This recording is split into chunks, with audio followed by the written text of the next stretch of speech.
은밀야단 방문해주셔서 너무나도 감사합니다. 좋아요와 구독은 저에게 큰 힘이 됩니다.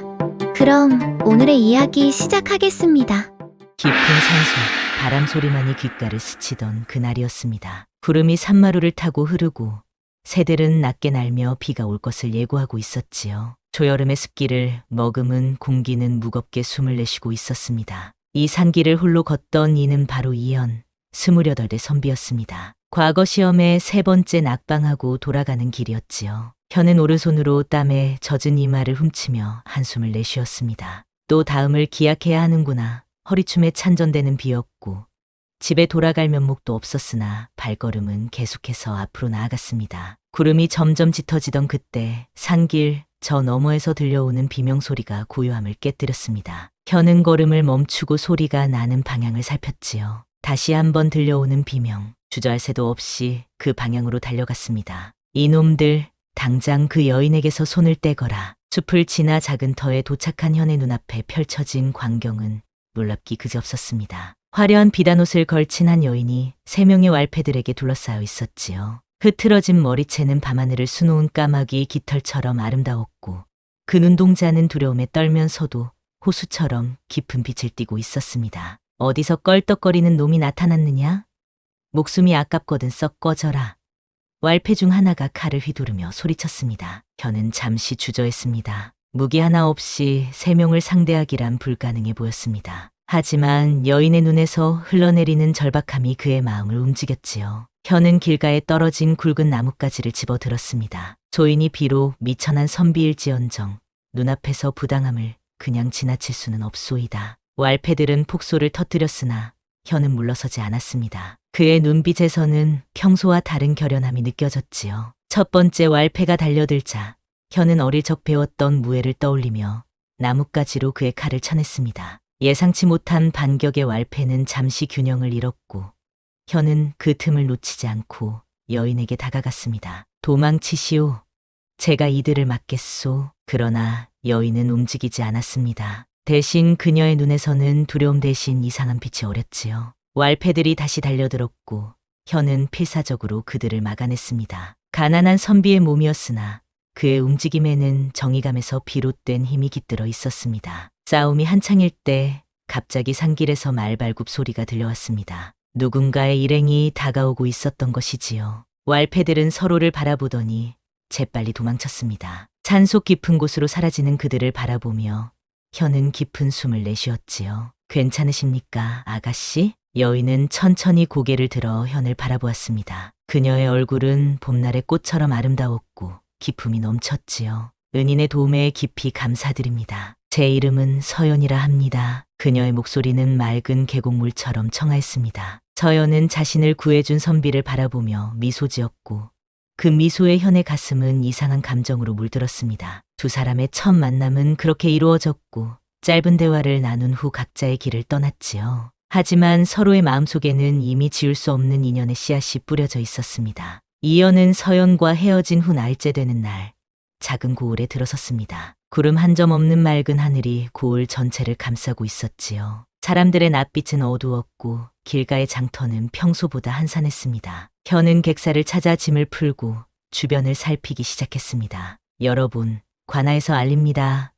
귀한 신분의 여인께서 실종되셨으니 행방을 아시는 분은 관아로 알려주시길 바랍니다. 후한 상금을 내릴 것이옵니다. 포졸이 북을 치며 외치는 소리에 현의 귀가 번쩍 열렸습니다. 그는 포졸에게 다가가 물었지요. 언제부터 그 여인을 찾고 계십니까? 사흘 전부터일세. 높으신 분과 연관된 여인이라 고울이 발칵 뒤집혔다네. 현령께서도 밤낮으로 애를 태우고 계시지. 사흘 전이라면 현의 마음에 불안감이 스쳤습니다. 그가 산속에서 만난 서연이 떠올랐지요. 화려한 옷차림과 기품 있는 태도, 그리고 위험에 처해 있던 상황까지. 혹시 그녀가 실종된 여인이 아닐까 하는 생각이 들었습니다. 그 여인의 모습은 어떠하던가요? 검은 머리에 하얀 피부, 가느다란 눈썹의 입술은 봄날 진달래꽃처럼 붉었다고 하오. 자세한 것은 관아에 가면 알 수 있을 게야. 현은 고개를 끄덕이며 발길을 관아로 향했습니다. 관아 앞에는 이미 많은 사람들이 모여 있었지요. 그들 중에는 실종된 여인을 찾는 이들도 있었고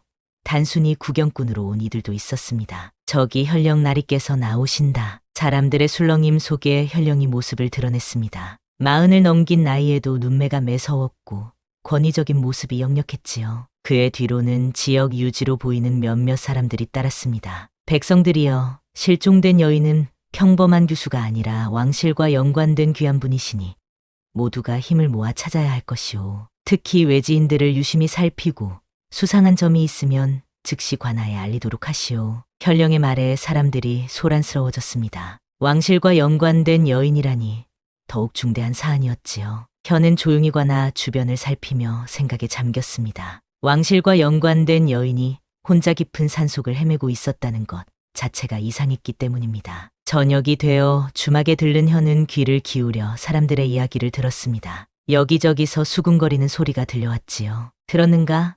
실종된 여인이 사실은 도망친 거라고 하더군. 쉿.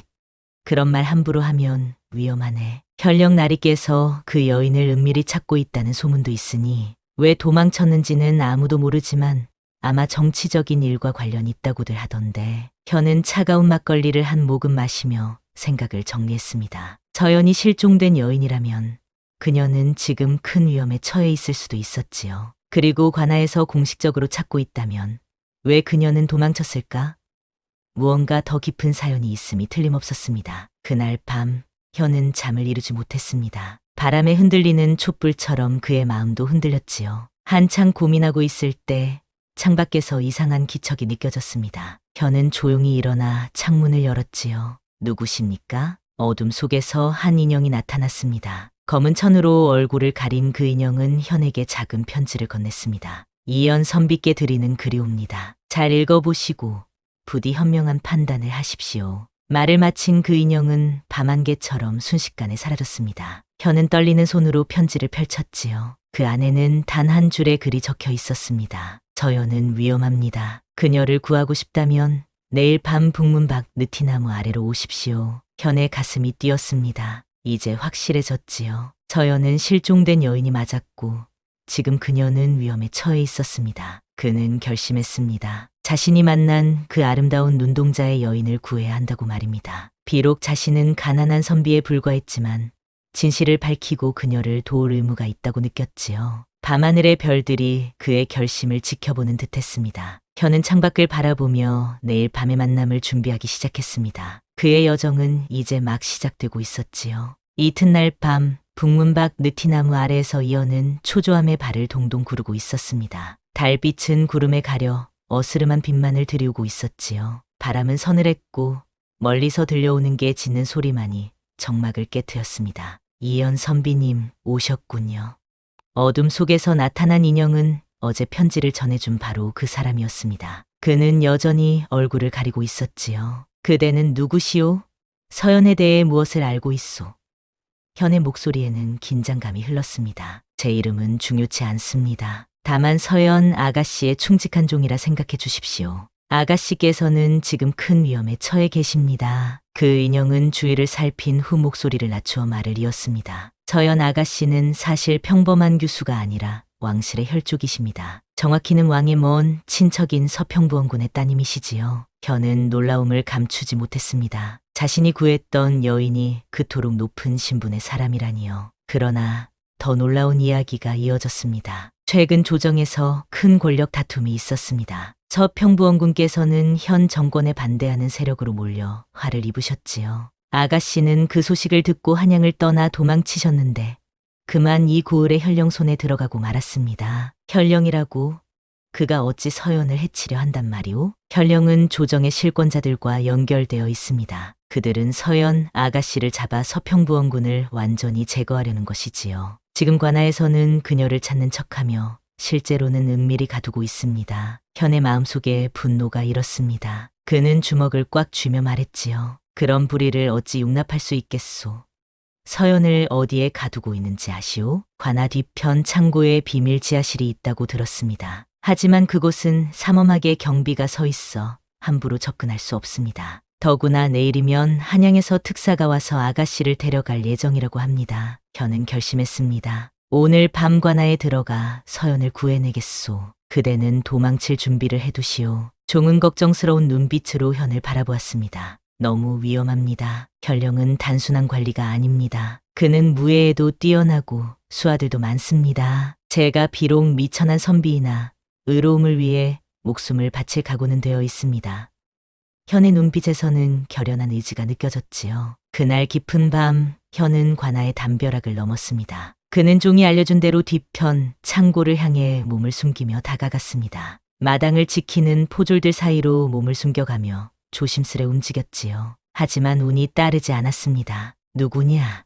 거기 서라. 뒤에서 들려온 포졸의 외침에 현은 가슴이 철렁 내려앉았습니다. 그는 재빨리 몸을 숨기려 했으나 이미 늦었지요. 포졸들이 횃불을 들고 그를 향해 달려왔습니다. 낯선 자가 관아에 침입했다.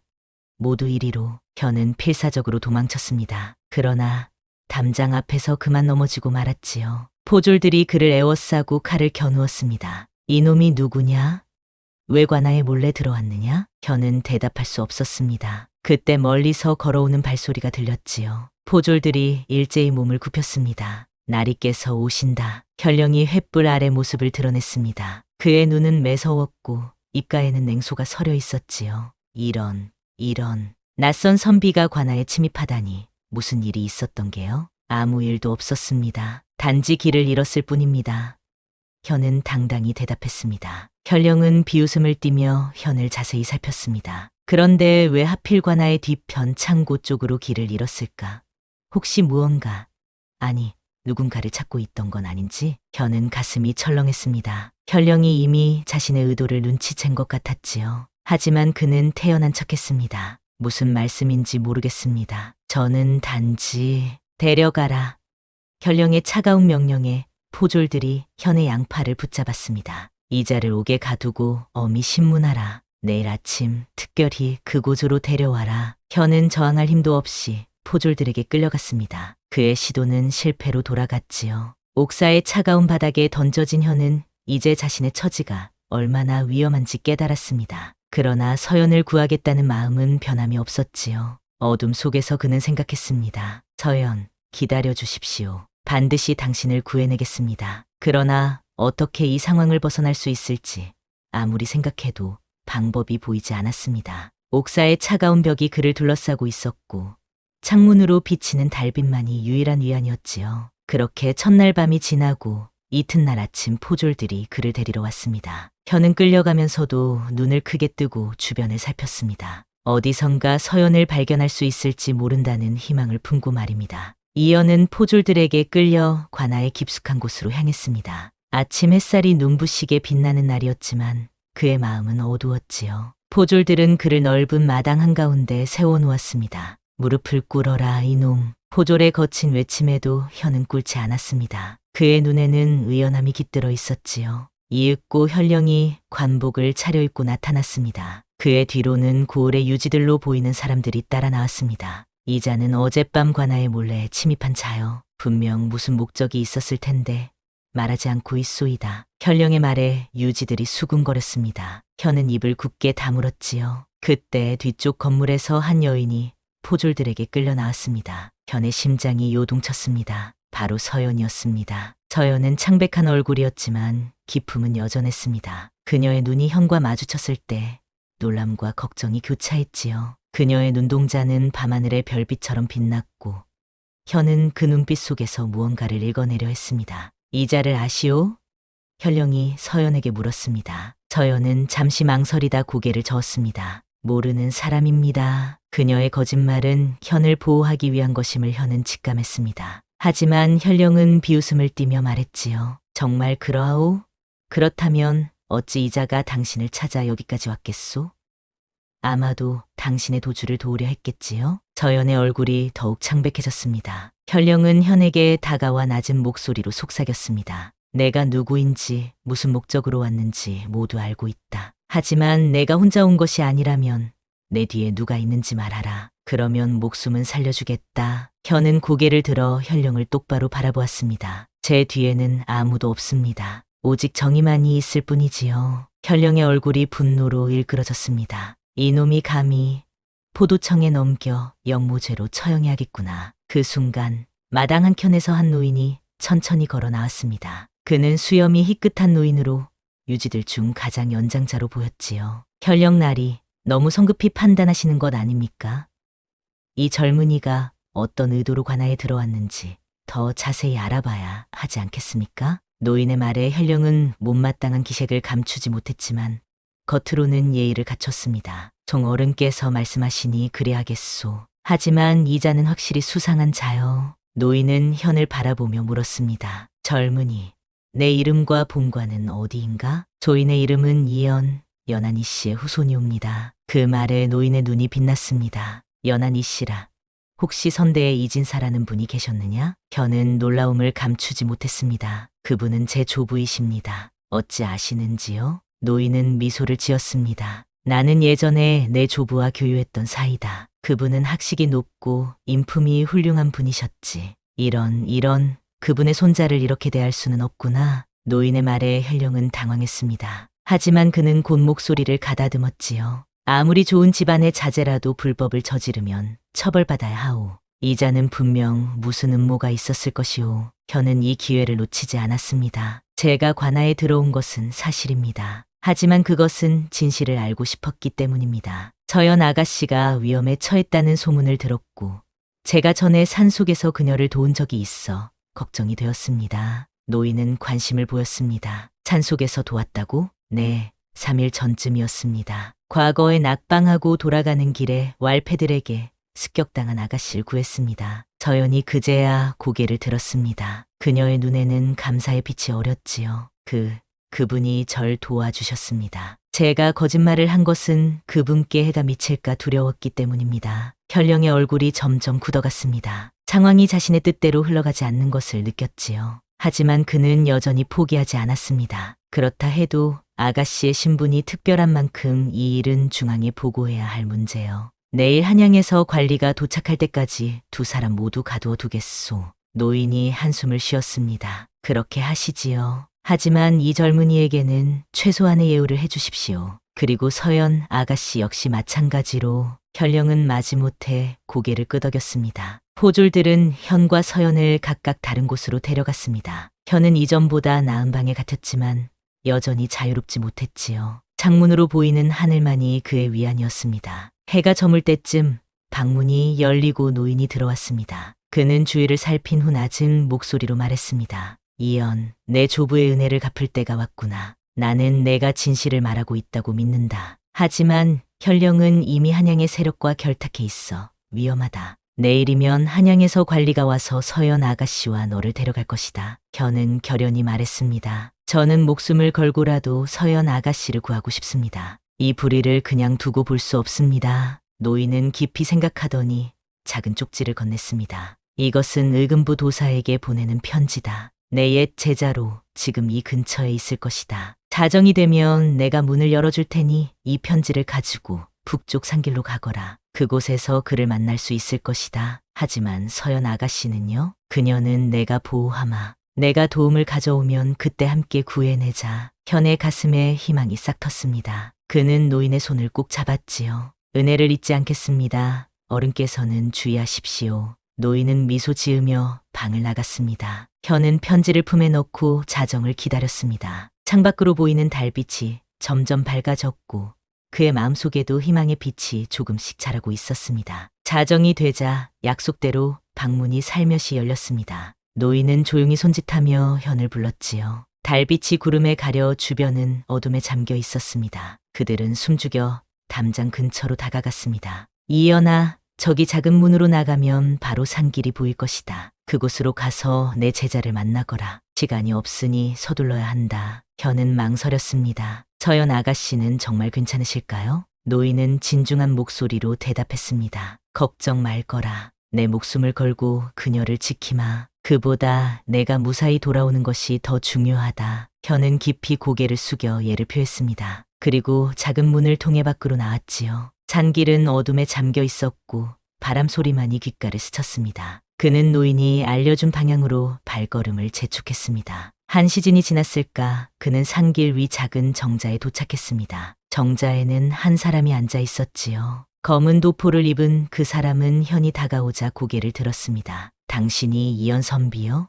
네, 그렇습니다. 종어른께서 보내셨습니다. 남자는 현을 자세히 살폈습니다. 30 중반의 나이로 보였고 눈빛이 매서웠지요. 나는 의금부 도사 박태식이오. 스승님의 편지는? 현은 품속에서 편지를 꺼내 건넸습니다. 박태식은 편지를 읽고 난 후 심각한 표정을 지었지요. 저 평부원군의 따님이 위험에 처해 있다니 이 일은 단순한 지방관리의 횡포가 아니라 조정의 권력 다툼과 연관되어 있는 것 같소. 자세한 이야기를 들려주시오. 현은 자신이 서연을 처음 만난 순간부터 지금까지의 일을 모두 이야기했습니다. 박태식은 조용히 듣더니 깊은 생각에 잠겼지요. 이 일을 즉시 해결해야겠소. 하지만 조심해야 하오. 현령 뒤에는 강력한 세력이 있을 수 있소. 내가 의금부 관리 몇 명을 데려올 테니 내일 새벽에 함께 관하로 들어가겠소. 현은 안도의 한숨을 내쉬었습니다. 드디어 서연을 구할 수 있는 길이 열린 것 같았지요. 그러나 그의 마음 한구석에는 여전히 불안감이 자리 잡고 있었습니다. 서연은 지금 무사할까?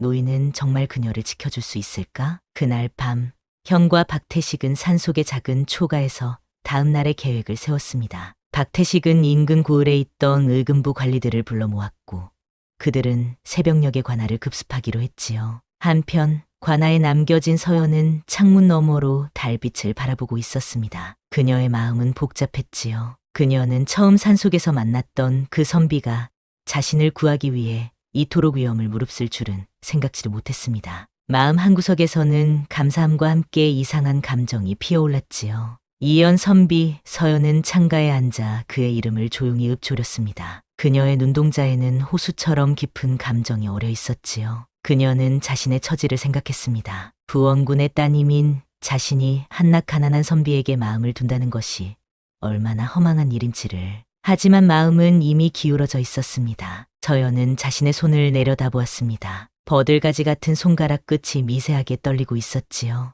내가 무사히 이곳을 벗어날 수 있을까? 그리고 그 후에는 그녀의 생각은 갑자기 열리는 문소리에 중단되었습니다. 현령이 방 안으로 들어왔지요. 그의 표정은 냉랭했고 눈빛은 위험했습니다. 서연 아가씨, 편안히 쉬고 계시는지요? 현령의 목소리는 겉으로는 공손했지만 그 안에는 냉기가 감돌았습니다. 그저 그렇습니다.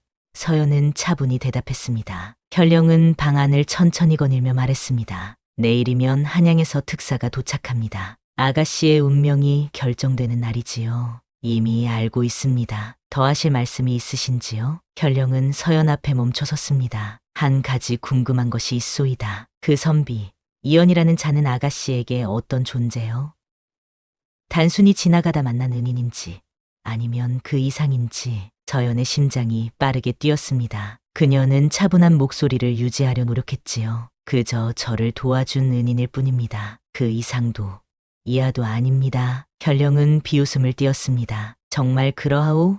그렇다면 어찌 그자가 목숨을 걸고 아가씨를 구하려 했는지. 아, 혹시 도망치셨소? 송 어른의 도움을 받아? 서연의 눈이 커졌습니다. 현령은 이미 알고 있었던 것입니다. 그녀는 침착함을 유지하려 했지만 손끝이 떨리는 것을 감출 수 없었지요. 무슨 말씀인지 모르겠습니다. 현령은 갑자기 그녀의 팔을 강하게 잡았습니다. 더 이상의 거짓말은 필요 없소. 그 선비는 이미 도망쳤고 송어른은 내 명령을 어긴 죄로 체포되었소. 이제 아가씨도 더 편안한 곳으로 모셔야겠소. 서연은 공포에 휩싸였습니다. 그녀는 팔을 빼내려 했지만 현령의 소나기는 너무 강했지요. 놓으십시오. 감히 어찌 부원군의 따님이라고 너무 거만하지 마시오. 지금 아가씨의 지위는 그리 안전하지 않소. 현령은 그녀를 끌고 방을 나섰습니다. 서연은 저항했지만 소용없었지요. 그들은 관아의 깊숙한 곳, 아무도 모르는 비밀 지하실로 향했습니다. 서연의 마음은 절망으로 가득 찼습니다. 이연 선비, 당신은 이미 떠났군요. 하지만 원망하지 않습니다. 당신은 목숨을 걸고 저를 도우려 했으니까요. 지하실은 어둡고 축축했습니다. 서연은 그곳에 갇히며 눈물을 흘렸습니다. 그녀의 운명이 이렇게 끝날 것인지 아니면 기적이 일어날 것인지 알 수 없었지요. 그녀는 다만 희망의 끈을 놓지 않으려 했습니다. 새벽녘 동쪽 하늘이 희미하게 밝아올 무렵이었습니다. 이연과 의금부 도사 박태식 그리고 10명의 의금부 군사들이 고을 관아를 향해 조용히 움직이고 있었지요. 그들은 소나무 숲 사이로 몸을 숨기며 관아의 담장 아래까지 접근했습니다. 이제부터는 조심해야 합니다. 현령이 이미 경계를 강화했을 테니까요. 박태식의 목소리는 차분했지만 현은 가슴이 쿵쾅거렸습니다. 저연의 안위가 걱정되었지요. 도사님, 먼저 송어 어른을 찾아야 합니다. 그분이 서연 아가씨를 보호하고 계실 테니까요. 박태식은 고개를 끄덕였습니다. 그렇게 하지요. 하지만 만약 상황이 이상하다면 즉시 후퇴해야 합니다. 무모하게 행동하지 마시오. 그들은 작은 문을 통해 관아 안으로 들어갔습니다. 새벽의 관아는 고요했지요. 몇몇 포졸들이 졸고 있었고 그들은 쉽게 지나갈 수 있었습니다. 현은 송 어른의 처소로 향했습니다. 하지만 그곳에 도착했을 때 예상치 못한 광경이 펼쳐졌지요. 이런, 어찌된 일이지? 현의 목소리가 떨렸습니다. 송 어른의 방은 텅 비어 있었고 바닥에는 핏자국이 선명했습니다. 책상은 엎어져 있었고 분명 격렬한 몸싸움이 있었던 흔적이 역력했지요. 현은 피가 마르는 듯한 공포를 느꼈습니다. 이미 늦었군요. 박태식의 표정이 심각해졌습니다. 저둘러 서연 아가씨를 찾아야 합니다. 어디에 있을까요? 현은 고개를 저었습니다. 모르겠습니다. 하지만 어제 노인이 말씀하시길 관아 뒤편 창고에 비밀 지하실이 있다고 했습니다. 그들은 신속히 창고로 향했습니다. 하지만 창고 앞에는 이미 많은 포졸들이 지키고 있었습니다. 박태식은 부하들에게 눈짓했고 그들은 재빨리 각자의 위치로 흩어졌지요. 이연 선비, 내 신호가 있을 때까지 기다리시오. 함부로 나서면 위험합니다. 박태식이 말을 마치기도 전에 관아 안에서 커다란 종소리가 울렸습니다. 누군가 침입자를 발견한 것이었지요. 순식간에 관아는 혼란에 빠졌습니다. 포졸들이 이리저리 뛰어다녔고 박태식의 부하들도 어쩔 수 없이 행동에 나섰습니다. 의금부 도사 박태식이다. 모두 무기를 내려놓아라. 박태식의 외침에 포졸들은 잠시 주춤했지만 곧 현령이 나타났습니다. 그의 눈에는 분노가 가득했지요. 이게 무슨 짓인가? 감히 의금부가 지방 관할을 침범하다니. 현령 김상진, 나는 의금부의 명으로 당신을 체포하러 왔소. 서평부원군의 따님을 불법으로 가두고 조정의 명을 거역한 죄로 말이오. 현령은 비웃음을 지었습니다. 그런 명령은 들은 바 없소. 당신들이야말로 불법 침입한 것이니 당장 물러가시오. 그렇지 않으면. 그의 말이 끝나기도 전에 수십 명의 무장한 사내들이 나타났습니다. 그들은 의금부 군사들보다 훨씬 많았고 이미 전투 태세를 갖추고 있었지요. 보다시피 나는 이미 준비가 되어 있소. 당신들은 오늘 모두 반역자로 처형될 것이오. 박태식은 당황했지만 침착함을 잃지 않았습니다. 현령, 당신이 감히 의금부를 상대로 무력을 행사하겠다는 것이오? 그것은 곧 왕에 대한 반역이오. 반역? 누가 반역자인지는 살아남은 자가 결정할 것이오. 현령의 손짓에 따라 그의 부하들이 공격을 시작했습니다. 의금부 군사들도 맞서 싸웠지요. 순식간에 관하는 칼 부딪히는 소리와 외침으로 가득 찼습니다. 현은 그 혼란 속에서 창고로 향했습니다. 그곳에 서연이 있을 것이라는 직감이 들었지요. 그는 싸움을 피해 몸을 숨기며 창고 뒤편으로 다가갔습니다. 창고 안은 어두웠습니다. 현은 조심스레 안으로 들어가 주변을 살폈지요. 그때 바닥에 작은 문이 눈에 들어왔습니다. 지하실로 내려가는 문임이 틀림없었습니다. 현은 떨리는 손으로 문을 열었습니다. 좁은 계단이 아래로 이어져 있었지요. 그는 천천히 계단을 내려갔습니다. 지하실은 습하고 어두웠으며 촛불 하나만이 희미하게 공간을 밝히고 있었습니다. 그곳에서 그는 드디어 서연을 발견했습니다. 그녀는 기둥에 묶여 있었고 창백한 얼굴로 고개를 떨구고 있었지요. 서연 아가씨. 현은 그녀에게 달려갔습니다. 서연은 고개를 들었습니다. 그녀의 눈에 놀라움과 기쁨이 교차했지요. 이연 선비, 당신이 돌아왔군요. 당연하지요. 어찌 당신을 여기에 두고 갈 수 있겠습니까? 현은 서둘러 그녀의 묶인 밧줄을 풀었습니다. 어서 나가야 합니다. 밖에서는 의금부와 현령의 부하들이 싸우고 있습니다. 하지만 송 어른은요? 그분이 저를 지키려다 잡혀갔습니다. 현의 표정이 어두워졌습니다. 송 어른의 방에는 아무도 없었습니다. 다만 싸움의 흔적이 있었지요. 저연의 눈에 눈물이 맺혔습니다. 이 모든 것이 저 때문입니다. 자책하지 마십시오. 지금은 여기서 나가는 것이 중요합니다. 현은 서연의 손을 잡고 계단을 올라갔습니다. 그러나 창고를 빠져나오자마자 그들 앞에 현령이 서 있었습니다. 이런, 쥐새끼가 드디어 굴에서 나왔군. 현령의 손에는 칼이 들려 있었고 그 뒤로는 두 명의 부하가 서 있었습니다. 현은 서연을 자신의 뒤로 숨겼습니다. 서연 아가씨를 놓아주십시오. 이미 의금부가 왔으니 당신의 음모는 실패했습니다. 현령은 비웃었습니다. 실패? 아직 끝나지 않았소. 의금부 놈들은 내 부하들이 상대하고 있고 당신들은 내가 직접 처리하겠소. 현령이 칼을 들고 달려들었습니다. 현은 재빨리 피했지만 어깨를 스치는 칼날에 고통이 밀려왔지요. 그는 옆에 있던 도구를 집어들어 방어했습니다. 서연 아가씨, 뒤로 물러나세요. 서연은 공포에 질린 눈으로 그 광경을 바라보았습니다. 현령은 현을 몰아붙였고 현은 계속해서 물러났지요. 그의 얼굴에는 땀이 흘렀고 어깨의 상처에서는 피가 흘러내렸습니다. 상황이 절망적인 것처럼 보였을 때 갑자기 뒤에서 소리가 들렸습니다. 그만, 무기를 내려놓아라. 박태식과 의금부 군사들이 나타났습니다. 그들의 옷은 흙과 피로 얼룩져 있었지만 승리의 기운이 느껴졌지요. 현령의 부하들은 이미 제압된 듯했습니다. 현령은 잠시 주저하더니 돌연 서연을 향해 칼을 던졌습니다. 현은 반사적으로 몸을 날려 그녀를 막았고 칼은 그의 등을 스쳤습니다. 날카로운 고통이 등을 관통했지만 그는 서연을 지킬 수 있었지요. 박태식의 부하들이 재빨리 현령을 제압했습니다. 현령은 패배했음에도 불구하고 오만한 표정을 지었습니다. 이것으로 끝났다고 생각하지 마시오. 나의 배우는 상상하는 것보다 훨씬 강력하니까. 박태식은 냉정하게 대꾸했습니다. 그 말은 의금부에서 하시오. 현령 김상진, 당신을 왕의 이름으로 체포하오. 현령은 끌려나갔고 관아는 점차 평온을 되찾았습니다. 서연은 부상당한 현을 부축했습니다. 그녀의 얼굴은 걱정으로 가득했지요. 이연 선비, 당신이 다쳤어요. 현은 미소를 지었습니다. 괜찮습니다. 당신이 무사한 것이 중요합니다. 서연의 눈에 눈물이 맺혔습니다. 그녀는 버들가지 같은 손으로 현의 얼굴을 조심스레 쓰다듬었지요. 왜 이렇게까지 저를 위해? 현은 대답하지 못했습니다. 그의 의식이 점차 흐려지며 그는 서연의 품에 안겨 쓰러졌습니다. 관아의 한 방에서 이연은 며칠 동안 깊은 잠에 빠져 있었습니다. 열흘이 지나고 나서야 그는 의식을 되찾았지요. 눈을 뜨자 처음 본 것은 창문으로 들어오는 따스한 햇살이었습니다. 그리고 그 빛 속에 앉아있는 서연의 모습이 들어왔지요. 드디어 깨어나셨군요. 서연의 목소리에는 안도감이 묻어났습니다. 현은 천천히 몸을 일으키려 했지만 등의 통증이 그를 멈추게 했습니다. 서연이 재빨리 다가와 그를 도왔지요. 무리하지 마세요. 의원께서 아직 조심해야 한다고 하셨습니다. 얼마나 오래 누워 있었습니까? 현의 목소리는 쉬어 있었습니다. 열흘이 지났습니다. 상처가 깊어 열이 심했지요. 하마터면 서연의 목소리가 떨렸습니다. 그녀는 말을 잇지 못했지요. 현은 주변을 둘러보았습니다. 이곳은 분명 관아의 중요한 객실이었습니다. 비단 이불과 화려한 가구들이 놓여 있었지요. 일이 어떻게 되었습니까? 현령은요?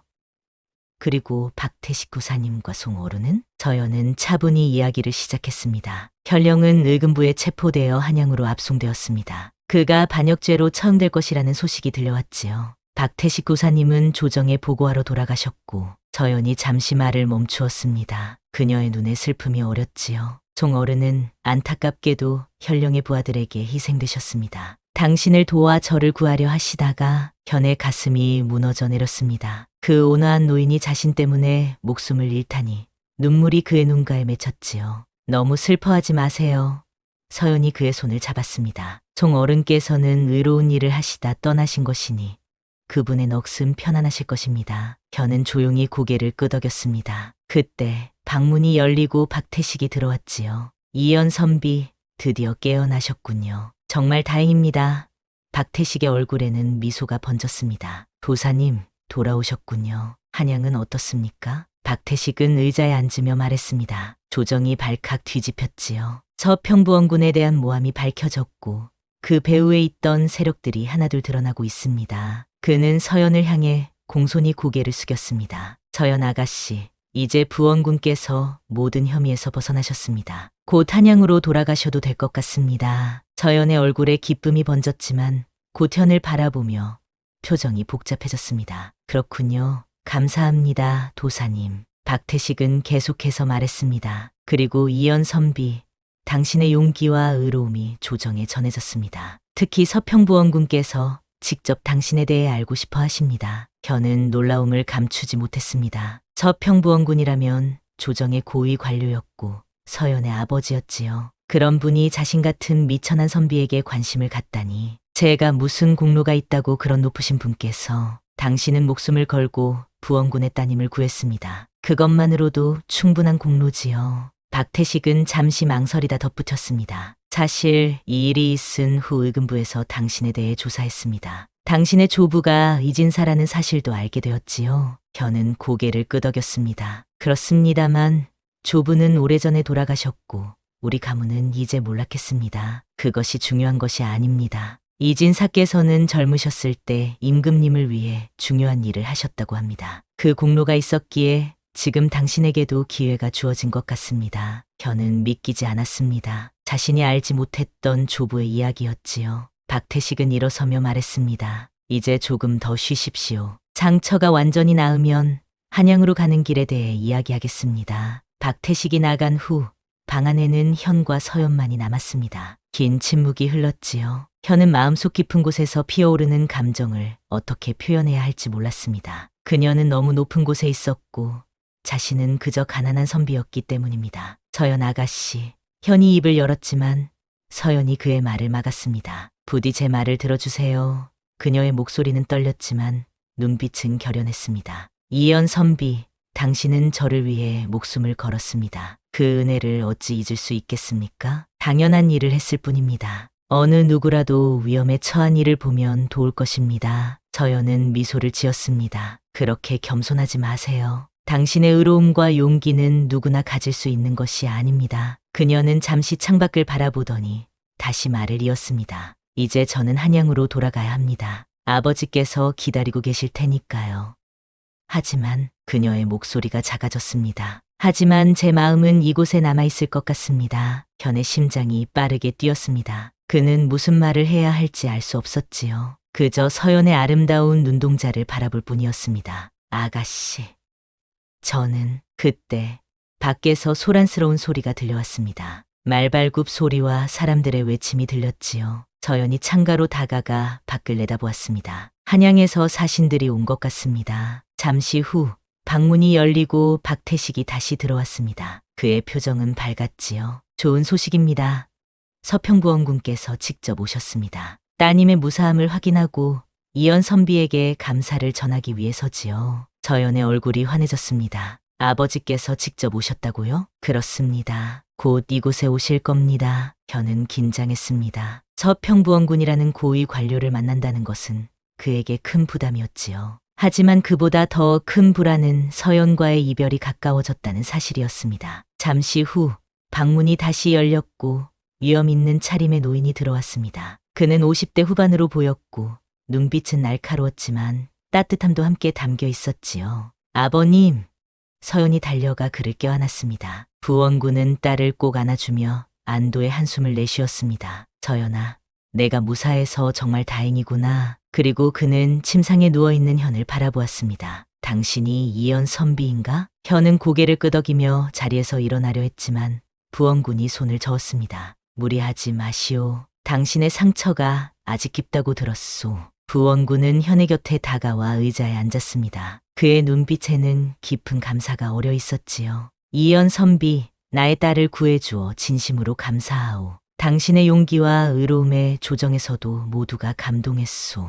현은 겸손히 고개를 숙였습니다. 조인이 한 일은 당연한 것뿐이었습니다. 과찬이십니다. 부원군은 미소를 지었습니다. 겸손함까지 갖추었군. 이진사의 손자다운 모습이요. 그리고 그는 주머니에서 무언가를 꺼냈습니다. 그것은 작은 옥패였지요. 이것은 임금님께서 내리신 것이오. 당신에게 벼슬을 내리고자 하신다는 증표지요. 현은 놀라움을 감추지 못했습니다. 벼슬이라니, 소인은 과거도 합격하지 못한 선비인데 때로는 과거보다 중요한 것이 있소. 진정한 의로움과 충성심이 그것이지요. 당신은 그것을 증명했소. 부원군은 옥패를 현의 손에 건넸습니다. 한양으로 오시오. 새로운 시작이 당신을 기다리고 있을 것이오. 그날 밤 관아에서는 작은 연회가 열렸습니다. 부원군의 도착을 축하하고 현의 쾌유를 빌며 이 모든 사건의 해결을 기념하는 자리였지요. 현은 여전히 상처 때문에 오래 앉아있기 힘들었지만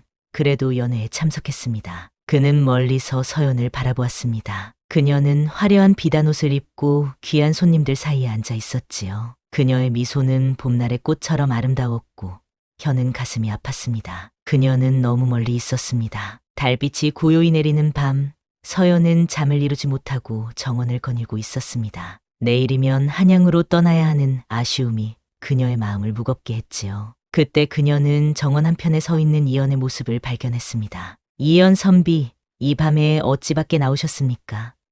상처가 아직 다 낫지 않으셨는데 서연의 목소리에는 걱정이 묻어났습니다. 현은 그녀를 바라보며 미소 지었습니다. 잠을 이룰 수가 없었습니다. 내일이면 아가씨를 뵙지 못할 텐데. 두 사람은 담장 아래 작은 벤치에 나란히 앉았습니다. 달빛은 은은하게 서연의 얼굴을 비추었고 그 모습은 한 폭의 그림처럼 아름다웠지요. 이렇게 달빛 아래서 만나니 처음 산속에서 만났던 날이 생각납니다. 현이 조용히 말했습니다. 서연은 고개를 끄덕였습니다. 그날 이후로 제 마음속에 봄바람이 불어왔습니다. 처음엔 그 의미를 알지 못했지만 현은 조심스레 손을 뻗어 서연의 손 가까이 두었습니다. 두 손은 닿을 듯 말 듯 가까이 있었고 그 사이에는 말로 표현할 수 없는 따스함이 흐르고 있었지요. 서연 아가씨, 이렇게 가까이 있는 것만으로도 제 마음은 봄날의 꽃밭처럼 환해집니다. 서연의 눈에 달빛이 어렸습니다. 호수처럼 깊은 그 눈동자 속에는 수많은 별이 담겨 있는 듯했지요. 저도 그렇습니다. 당신 곁에 있으면 세상의 모든 근심이 봄눈처럼 녹아내리는 것 같아요. 밤바람이 살포시 불어와 서연의 머리카락을 흔들었고 그 향기는 밤안개처럼 현의 마음에 스며들었습니다. 두 사람 사이에 흐르는 침묵은 첫 마디 말보다 더 깊은 의미를 담고 있었지요. 달빛 아래 그들의 그림자는 하나로 겹쳐졌고 마음 또한 그러했습니다. 직접 말로 표현하지 않아도 그들의 영혼은 이미 서로를 향한 깊은 사랑을 알고 있었지요. 별이 빛나는 하늘 아래 두 사람의 마음은 가을날 햇살 같은 온기로 가득 찼습니다. 시간이 얼마나 흘렀을까? 멀리서 종소리가 울렸습니다. 이별의 시간이 가까워지고 있음을 알리는 듯했지요. 이제 돌아가야 할 시간입니다. 서연이 아쉬움이 담긴 목소리로 말했습니다. 현은 고개를 끄덕였습니다. 한양에서 다시 만날 때까지 이 밤의 기억이 저를 지켜줄 것입니다. 두 사람은 일어섰고 달빛 아래 그들의 시선이 마지막으로 깊이 마주쳤습니다. 그것은 향기로운 봄바람의 속삭임처럼 부드럽고 영원을 약속하는 달빛처럼 변함없는 약속이었습니다. 연애가 끝나고 사흘이 지났습니다. 이연의 상처는 조금씩 나아지고 있었지요. 그는 이제 혼자서 방 안을 천천히 걸을 수 있을 정도로 회복되었습니다. 창가에 서서 바깥의 풍경을 바라보는 것이 그의 일과가 되었지요. 마음은 여전히 복잡했습니다. 벼슬이 내려진다는 부원군의 말이 현실로 다가오면서 그의 앞날에 대한 기대와 불안이 교차했습니다. 그리고 서연, 그녀를 생각할 때마다 가슴 한편이 아려왔습니다. 연애 이후 그녀를 만날 기회가 없었습니다. 서연은 아버지와 함께 지내며 한양으로 돌아갈 준비를 하고 있다고 들었지요. 아마도 곧 떠날 것이라는 생각에 현의 마음은 무거웠습니다. 들어가도 되겠습니까? 문 밖에서 서연의 목소리가 들렸습니다. 현의 심장이 빠르게 뛰었습니다. 네, 들어오십시오. 문이 열리고 서연이 들어왔습니다. 그녀는 평소보다 소박한 옷차림이었지만 그 기품은 여전했지요. 봄날의 꽃처럼 화사한 미소를 짓고 있었습니다. 몸은 좀 어떠신지요? 서연이 걱정스러운 눈빛으로 물었습니다. 많이 나아졌습니다. 이제 걸을 수도 있고요. 현은 미소로 답했습니다. 서연은 방 안을 둘러보다가 창가로 다가왔습니다. 이곳에서 바라보는 풍경이 참 아름답네요. 그렇습니다. 특히 아침 햇살이 비칠 때 더욱 그러하지요. 두 사람 사이에 잠시 침묵이 흘렀습니다. 말하고 싶은 것은 많았지만 어떻게 시작해야 할지 알 수 없었지요. 결국 서연이 먼저 입을 열었습니다. 내일 한양으로 떠납니다. 그녀의 목소리는 조용했습니다. 현은 고개를 끄덕였습니다. 예상했던 일이었지만 실제로 들으니 마음이 더 아팠지요. 무사히 돌아가시길 바랍니다. 이연 선비도 곧 한양으로 오시겠지요? 아버님께서 말씀하시길, 네, 상처가 완전히 나으면 갈 생각입니다. 하지만 현은 말을 멈추었습니다. 하지만 무엇입니까? 서연이 궁금해했습니다. 현은 한숨을 내쉬었습니다. 저 같은 미천한 선비가 갑자기 벼슬을 얻는다는 것이 너무 비현실적으로 느껴집니다. 게다가 조정에서는 어떻게 저를 바라볼지. 서연은 다정한 미소를 지었습니다. 걱정하지 마세요. 아버님께서 모든 것을 돌봐주실 거예요. 그리고 조정의 많은 분들이 당신의 의로운 행동에 감명받았습니다. 현은 고개를 끄덕였지만 내면의 불안은 쉽게 가라앉지 않았습니다. 서연은 그의 마음을 읽은 듯 천천히 손을 내밀어 그의 손을 잡았습니다. 버들가지 같은 그녀의 손길이 현의 가슴을 따스하게 만들었지요. 이연 선비, 무엇이 정말 두려우신가요? 현은 그녀의 눈을 바라보았습니다. 깊은 호수 같은 그 눈동자에 자신의 모든 것이 비치는 것 같았습니다. 제가 두려운 것은 당신과의 이별입니다. 그 말을 꺼내자마자 현은 자신의 대담함에 놀랐습니다. 하지만 이미 말은 나와 버렸지요. 서연의 눈이 커졌고 그녀의 뺨이 살짝 붉어졌습니다. 저도 같은 마음입니다.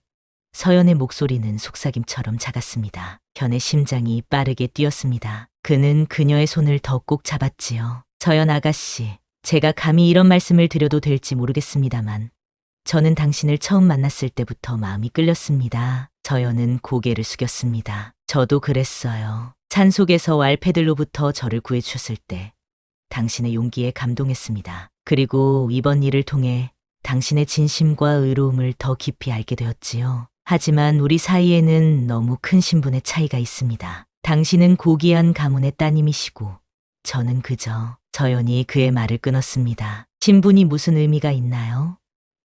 진정한 가치는 그런 것에 있지 않습니다. 현은 감동의 말을 잊지 못했습니다. 서연은 계속해서 말했지요. 이연 선비, 한양에서 다시 만납시다. 그때 우리의 인연이 어떻게 이어질지 하늘의 뜻에 맡겨보는 것은 어떨까요? 네, 그렇게 하겠습니다. 현의 목소리에는 결연함이 어려 있었습니다. 저는 반드시 한양에서 당신을 다시 찾아뵙겠습니다. 그리고 그때는 더 나은 모습으로 서겠습니다. 서연은 미소를 지었습니다. 그녀의 미소는 달빛처럼 맑고 아름다웠지요. 약속하셨습니다. 꼭 지키셔야 합니다. 두 사람은 서로를 바라보며 오래도록 손을 잡고 있었습니다. 그들의 마음속에는 이제 확실한 희망이 자라고 있었지요. 이튿날 아침, 서연은 아버지와 함께 한양으로 떠났습니다. 현은 그들을 전송하러 나왔지요. 많은 사람들이 모인 가운데 현과 서연은 공개적으로 작별 인사를 나눌 수 없었습니다. 다만 멀리서 서로를 바라볼 뿐이었지요. 하지만 그들의 눈빛만으로도 충분했습니다. 그 안에는 약속과 기다림, 그리고 깊은 사랑의 감정이 담겨 있었습니다. 한 달 후 완전히 회복된 현은 박태식의 안내로 한양으로 향했습니다. 그는 더 이상 가난한 선비가 아니었습니다. 임금의 특별한 배려로 그는 의금부 주부라는 벼슬을 받았고 조정에서 일하게 되었지요. 물론 그 배경에는 서평부원군의 추천이 있었습니다. 가을이 깊어가던 어느 날 현은 경복궁 근처를 지나고 있었습니다. 그때 한 가마가 그의 앞에 멈추었지요. 가마에서 내린 이는 바로 서연이었습니다. 이연 선비, 아니 이 주부님. 서연의 얼굴에는 행복한 미소가 어려 있었습니다. 서연 아가씨, 현은 그녀를 보자 심장이 다시 빠르게 뛰기 시작했습니다. 드디어 다시 만나게 되었군요. 서연은 천천히 그에게 다가왔습니다. 한양의 거리, 많은 사람들이 오가는 그곳에서 두 사람은 오랜 친구처럼 자연스럽게 인사를 나누었습니다. 하지만 그들의 눈빛 속에는 더 깊은 이야기가 담겨 있었지요. 부원군께서 내일 저녁 우리 집에서 작은 모임을 갖고자 하신답니다. 주부님도 초대받으셨어요. 서연이 말했습니다. 현은 미소 지었습니다. 영광입니다. 꼭 가겠습니다. 그들은 잠시 더 이야기를 나누다가 헤어졌습니다. 하지만 이것은 이별이 아니라 새로운 시작이었지요. 두 사람의 인연은 이제 막 펼쳐지기 시작했습니다. 산속에서의 우연한 만남, 위기와 시련, 그리고 진실과 정의가 승리한 그 모든 과정을 통해 그들은 서로의 진정한 가치를 발견했습니다. 신분의 벽을 넘어 진심으로 서로를 아끼고 존중하는 마음이 그들을 하나로 이어준 것이지요. 이연은 이제 자신의 길을 찾았고 서연과의 운명적인 재회를 통해 두 사람의 삶은 아름다운 미래를 향해 열리게 되었습니다. 가을 하늘처럼 맑고 깊은 그들의 사랑은 이제 막 시작되었고 앞으로 펼쳐질 이야기는 더욱 아름다울 것입니다. 조선의 깊은 산속에서 시작된 그들의 인연은 이제 한양의 거리에서 새롭게 꽃피우고 있었습니다. 그리고 그 꽃은 시간이 지날수록 더욱 아름답게 피어날 것입니다.